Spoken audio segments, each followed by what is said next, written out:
Undisputed versus Undisputed sa Sabado ng gabi, September 30 o October 1 dito sa Pilipinas magaganap ang Cebu pa ang Canelo Alvarez versus Jermell Charlo.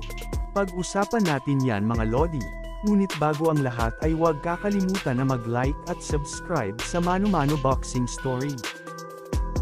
Dedepensahan ni Canelo Alvarez ang kanyang mga belt sa super middleweight. Matatandaan na si Jermell Charlo ang pumalit sa kanyang kapatid na si Jermell upang kaharapan si Canelo. Si Jermell Charlo ay papasok sa championship bout na ito bilang underdog. Dahil sa katotohanan na siya ay tumaas ng 14 pounds at galing pa sa 16 months layoff.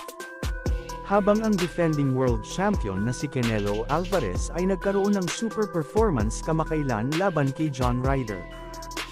Gayunpaman nakikitaan pa din si Jermell Charlo ng mga tool na kinakailangan upang talunin si Canelo.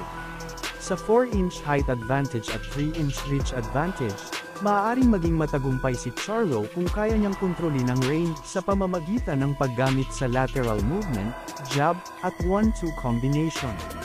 Samantala ang malalaking laban din ang dapat abangan sa kanilang undercard tulad na lang ng Barrios vs Pugas at Ramos vs Ruben. And why Jermell Charlo is going to win that fight? Because I'm ready for whatever. I'm a motherfucking lion. I'm a lion. And I don't know what animal I need to say to this.